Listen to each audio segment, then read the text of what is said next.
Not every thriller book is worth your time, so here are 5 beginner-friendly thriller books that are snappy, fast-paced, and will make you fall in love with the genre. If you're new here, my name's Jess, and I read and review thriller books and share the ones that are actually worth your time and money. If you're new to the thriller genre, you're in the right place. Okay, let's dive straight into this, and I'll show you the first recommendation. First is The Prisoner by B.A. Paris, and I rated this 4.5 stars. This is about female main character Amelie, who's had a bit of a bleak upbringing, kind of just in survival mode. And she married a billionaire called Ned, and it seemed to sort her life out for a little while. And then one day she wakes up and she's in a pitch black room, no idea where she is, no idea who put her there. For some reason, she feels safer being imprisoned than she does with her new husband. This one has got really, really short chapters, which I love, and it is perfect if you're just starting out in the thriller genre. Like this chapter, right? 1 page, 2 page, 3 page, 4 pages. They are so short, and it's such a fast-paced book. It is really, really good. This one would have been a 5-star rating, but I didn't quite like the ending.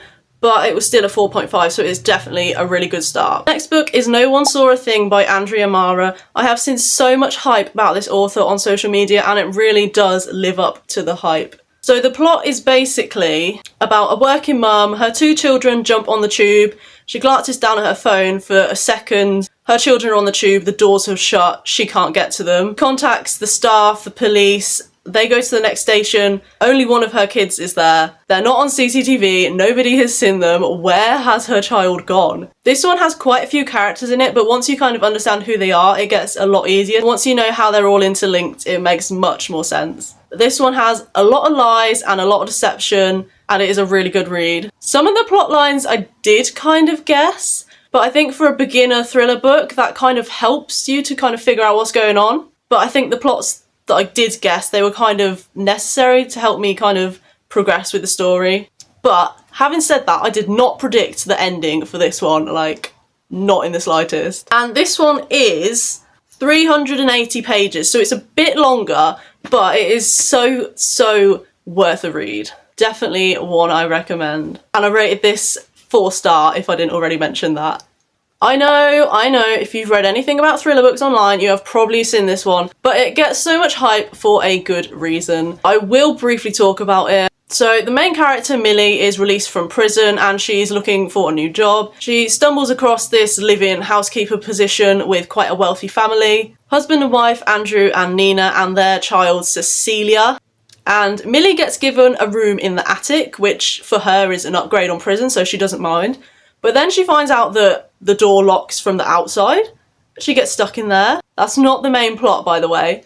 But she gets stuck and she's a bit confused, like, why does this door lock from the outside? That's really weird. And there is so much drama, suspense, kind of a really good domestic-based thriller.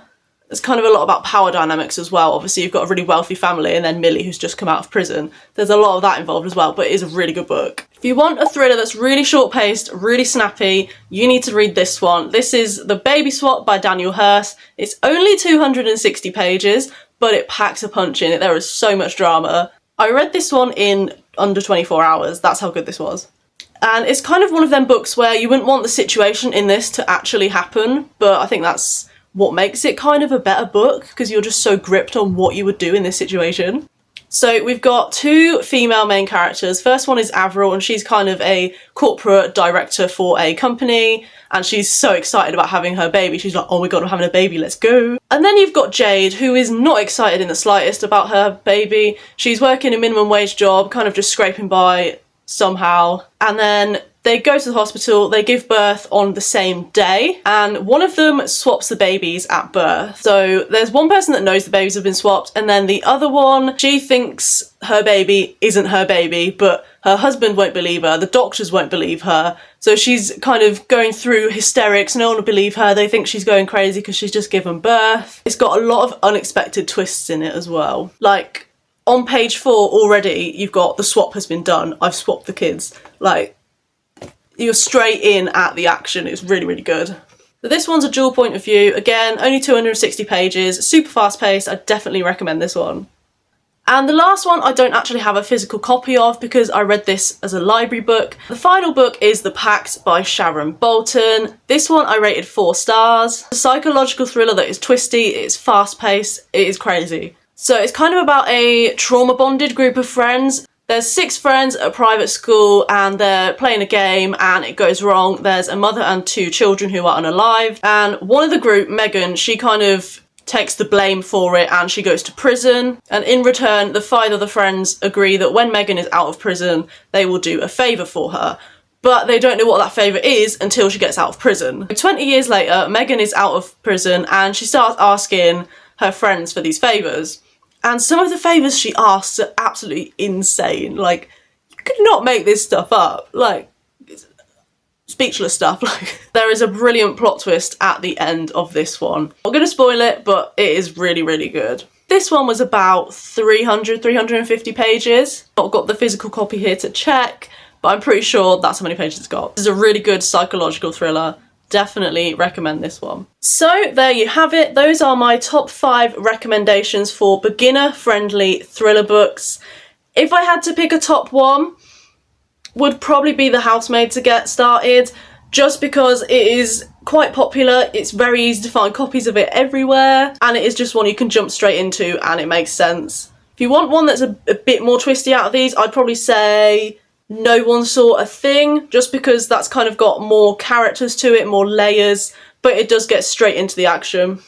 If you want short chapters, E.A. Paris the Prisoner, that one, the chapters are like 4 pages, so you can just eat that book up so quickly. And the shortest book of the lot is probably The Baby Swap by Daniel Hurst, and not forgetting The Pact by Sharon Bolton, which I don't have the physical copy of. So that's my recommendations. If you're starting off reading thrillers, let me know which of these you would pick. Thanks for watching. Don't forget to subscribe so you can see all my other thriller book recommendations and hauls and everything else thriller book related. I'll see you in the next video. Bye!